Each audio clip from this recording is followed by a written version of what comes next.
नमस्कार दोस्तों, जय श्री कृष्णा, राधे राधे। भक्त अंगद सिंह की कथा। प्राचीन समय की बात है। भारतवर्ष के मध्य भारत के क्षेत्र में एक छोटा सा राज्य था जिसका नाम था सेनगढ़। जिस समय की हम ये कथा सुनाने जा रहे हैं, उन दिनों उस राज्य पर राजा दीन सलाह सिंह का शासन था। अंगद सिंह उन्हीं राजा दीन सलाह सिंह के भतीजे थे जिन्होंने अभी यौवन अवस्था में पग रखा था। अंगद सिंह शारीरिक रूप से बलिष्ठ तो थे ही, बुद्धिमान, निर्भीक, साहसी और देशभक्त भी थे। इन गुणों के कारण राजा दीन सलाह सिंह अपने भतीजे को बहुत चाहते थे। अंगद सिंह भी अपने चाचा का बहुत आदर करते थे और उनके हर आदेश का पालन करते थे। अंगद सिंह में भी जहां इतने सारे गुण विद्यमान थे, वहां कुछ अवगुण भी मौजूद थे। राज परिवार से संबंधित होने के कारण धन धान्य की तो कोई कमी नहीं थी, फिर यौवन अवस्था भी थी। इस पर सुगंधित की बजाय मिल गई थी कुसंगति। फल यह हुआ कि वे अत्यंत विलास प्रिय और ऐश्वर्य गए थे तथा खेल तमाशे, आमोद प्रमोद और नाच गाने आदि में ही अपना अधिकतम समय व्यतीत करते थे। अर्थात कुसंगति का रंग उन पर पूरी तरह चढ़ गया था। अपनी इस कुमित्र मंडली के साथ सारा दिन बिताकर वे रात दिन उन्हीं में लगे रहते। वे रात देर तक घर वापस आते, परंतु दशा ये होती कि नशे में पूरी तरह चूर होते थे। अंगद सिंह के माता पिता परलोक सिधार चुके थे। राजा दीन सलाह सिंह के कोई संतान नहीं थी, इसलिए अंगद सिंह ही उसके राज्य के उत्तराधिकारी थे। राजा को अंगद सिंह की यह कुमित्र मंडली को उनकी ये आदतें बिल्कुल अच्छी न लगी थी। अतः उन्होंने यह सोचकर अंगद सिंह का विवाह कर दिया कि वह पत्नी की ओर आकर्षित हो जाएंगे तो कुमित्र मंडली का आकर्षण स्वयं में भी कम हो जाएगा, वे अपने आप ही सुधर जाएंगे। अंगद सिंह की पत्नी बड़ी ही भक्तिभाव संपन्न, संत सेवा, सुशील स्वभाव की, मृदुभाषी तथा पतिव्रता थी। उसके माता पिता बड़े ही भक्तिभाव वाले और साधु प्रकृति के थे तथा पूर्ण सद्गुरु के उनके घर प्रातः सत्संग होता रहता था। इस प्रकार अंगद सिंह की धर्मपत्नी को बाल्यकाल से ही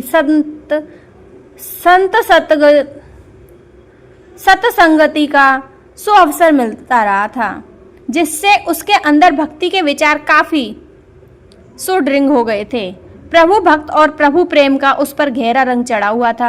अंगद सिंह की दिनचर्या देखकर पहले तो उनकी धर्मपत्नी को बड़ा आघात लगा, परंतु वह शीघ्र ही संभल गई। उसने अपने व्यवहार से यह बात बिल्कुल भी न प्रकट होने दी कि उसे पति की आदतें पसंद नहीं हैं। ना ही उसने कभी अपने पति से उसके आचरण के लिए शिकायत की। वह चुपचाप अपने पतिव्रत धर्म का पालन करते हुए दिन व्यतीत करने लगी। जब तक अंगद सिंह घर पर रहते, वह उनकी हर तरह से सेवा करती और मधुर शब्दों से संभाषण करती। उसके इस प्रकार के व्यवहार का परिणाम ये हुआ कि अंगद सिंह के हृदय में उसने अपना स्थान बना लिया। अंगद सिंह उनकी प्रत्येक बात को पूरा करने और उसे हर समय प्रसन्न रखने का प्रयास करता था। उसके मन में कई बार यह विचार उठता कि अमोद प्रमोद और रंग रलियों में, महफिलों में आना जाना छोड़ दे, परंतु कुमित्रों के आते ही यह विचार पूरी तरह दब जाता और उसके साथ चल पड़ते थे।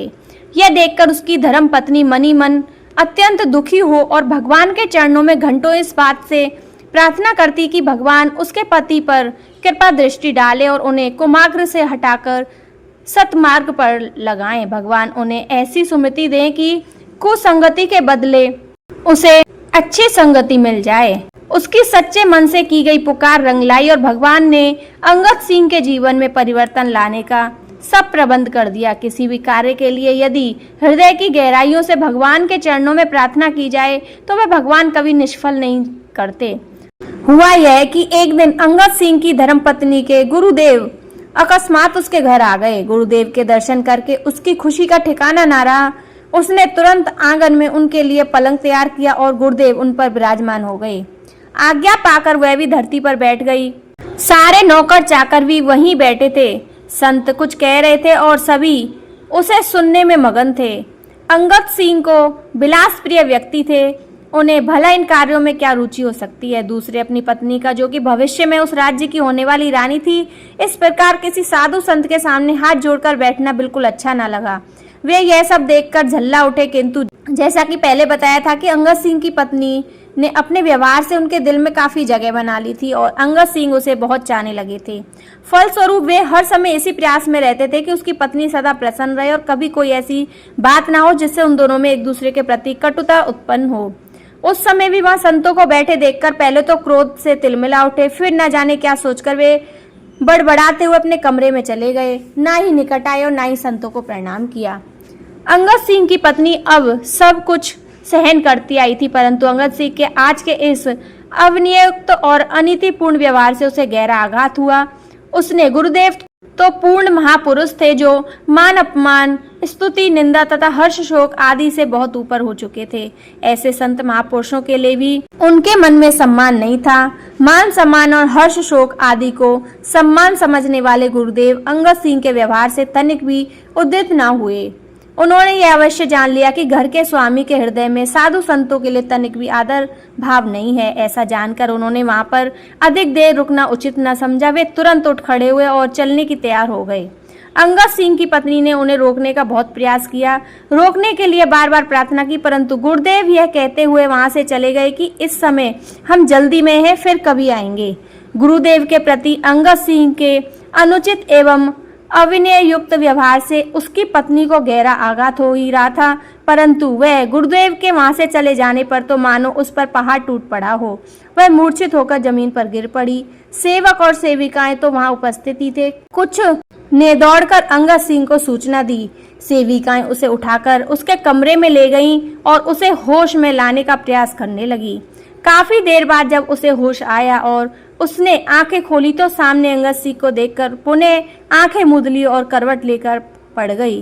अंगद सिंह ने एक दो बार उसे आवाज दी, परंतु जब उसकी ओर से कोई उत्तर ना मिला तो उसने सोचा चलो इसे होश तो आ ही गया है, कुछ देर आराम कर लेगी तो स्वस्थ हो जाएगी। यह सोचकर उसने सबको उसका पूरा ध्यान रखने का आदेश दे दिया और स्वयं अपने कमरे में चले गए। कुछ समय के पश्चात दासियां जब अंगद सिंह की पत्नी के लिए भोजन लेकर आई तो उसने भोजन करने से इनकार कर दिया और कहा सब उनसे कह दिया जाए कि ना कोई मेरे निकट आए और ना ही कोई मुझे बुलाने का प्रयत्न करे। दासियों ने अंगद सिंह को यह समाचार दिया। अंगद सिंह अपनी पत्नी के कमरे में गए। वह द्वार की ओर पीठ करके लेटी हुई थी और उसकी आंखों से आंसू बह रहे थे। अंगद सिंह ने 3-4 बार उसे आवाज दी, परंतु उसकी ओर से कोई उत्तर न मिलने पर वे बड़बड़ाते हुए अपने कमरे से बाहर चले गए। भोजन करती है तो करे, नहीं तो पड़ी रहे मरने के लिए। इसी प्रकार 4 दिन बीत गए।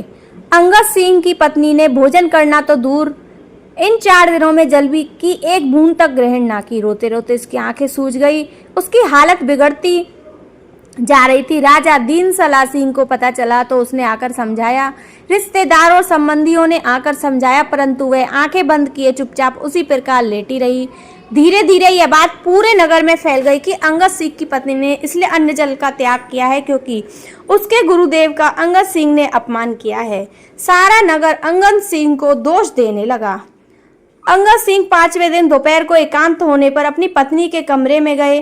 वह उसी समय गुमसुम पलंग पर लेटी हुई थी। अंगद सिंह ने धीरे से उसका हाथ अपने हाथ में ले लिया और बोले, मैंने तुम्हारे दिल को बहुत ठेस पहुंचाई है। मैं अपने किए पर बहुत लज्जित हूँ। अब तुम जैसा कहोगी मैं वैसा ही करूँगा। उठो और कुछ खा पी लो। अंगद सिंह की पत्नी ने जब यह शब्द सुने तो पहले तो उसे विश्वास ही नहीं हुआ। फिर सोचने लगी, क्या भगवान ने मेरी प्रार्थना सुन ली है? क्या इनके सुधरने का समय आ गया है? लगता है कि भगवान ने सचमुच ही मेरी पुकार सुन ली है, अन्यथा यह इस प्रकार शब्द क्यों कहने लगे। यह सोचकर वह भगवान के प्रति कृतज्ञता से भर गई। उसकी आंखों से पुनः अश्रुधारा प्रवाहित होने लगी। रोते रोते वह बोली, आपने जो उस दिन मेरे गुरुदेव का अपमान किया उसी से मेरे हृदय को ठेस पहुंची है, क्योंकि गुरुदेव को परम ब्रह्मा परमेश्वर का अवतार होते हैं। आपने उनका अनादर नहीं किया, अपितु सर्वेश्वर परमात्मा का अनादर किया है। इससे पाप संसार में भला और क्या हो सकता है। आप कुसंगति में पड़कर जो कुछ भी अनुमति कर्म करते हैं, अनुचित कर्म करते हैं, मैंने उन पर कभी उंगली नहीं उठाई, चुपचाप उन्हें सहन करती रही, किंतु गुरुदेव का अपमान मेरी आंखों के सामने हो यह मेरी आत्मा कभी सहन नहीं कर सकती। इसलिए अच्छा यही है कि इस अपराध के प्रति पश्चाताप स्वरूप में अपने प्राण त्याग दूं। यह सुनकर अंगद सिंह व्याकुल हो उठे और बोले, ऐसा मत कहो, मैं अभी तुम्हारे गुरुदेव के पास जाता हूँ और उनसे अपने अपराध के लिए क्षमा मांगता हूँ। अब उठो और कुछ खाओ पियो ताकि मुझे कुछ तसल्ली हो। अंगद सिंह की पत्नी ने कहा, जब तक गुरुदेव से क्षमा याचना करके और उन्हें मनाकर आप घर नहीं लाएंगे और साथ ही यह प्रतिज्ञा नहीं लेंगे कि भविष्य में आप किसी भी साधु संत का ना तो अनादर करेंगे और ना ही घृणा की दृष्टि से देखेंगे, तब तक मैं जल भी ग्रहण नहीं करूंगी। यह मेरा प्रण है।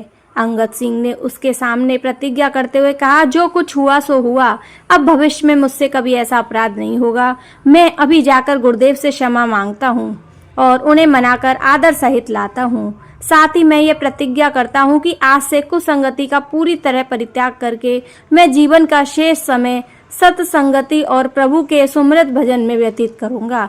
अंगद सिंह के ये वचन सुनकर उसकी पत्नी को अत्यंत प्रसन्नता हुई और भगवान की इस असीम अनुकंपा के लिए उसे बार बार मन ही मन धन्यवाद देने लगी और आभार प्रकट करने लगी। यही तो वह मन से चाहती थी। अंगद सिंह दुष्ट मंडली को छोड़कर सत्संगी और भजन सुमिरन में अपना समय व्यतीत करे। आज उसकी यह इच्छा पूरी हो गई, इसलिए भगवान कृष्ण का अनुभव कर आज वह बहुत प्रसन्न थी। अंगद सिंह उसी समय गुरुदेव के आश्रम पर पहुंचे और जाते ही उनके चरणों में गिर पड़े और अपने अपराध के लिए क्षमा याचना करने लगे। संत महापुरुष किसी से रुष्ट भी कब होते हैं? वे तो करुणा, दया और क्षमा के अवतार होते हैं और जीवों के कल्याण के लिए सब कुछ सहन करते हैं। गुरुदेव ने अंगद सिंह को क्षमा कर दिया और उसकी प्रार्थना पर उसके घर चले गए। वहीं पर अंगद सिंह ने गुरुदेव से नाम दीक्षा ले ली और उस दिन से अपना अधिकतर समय नाम सुमिरन, भजन, ध्यान और संतों की सेवा में व्यतीत करने लगे। हे भगवान, श्री कृष्ण उपासक थे। कुछ ही दिनों में उनकी दशा यह हो गई कि वे भगवान के ही दर्शन के लिए उसी प्रकार तड़पने लगे जिस प्रकार ग्रीष्म ऋतु में मरुस्थल की तपती रेत में प्यास से व्याकुल हिरन एक घूंट जल के लिए तड़पता है। तो दोस्तों, आगे की कहानी हम अगली वीडियो में सुनाएंगे। जय श्री कृष्णा, राधे राधे।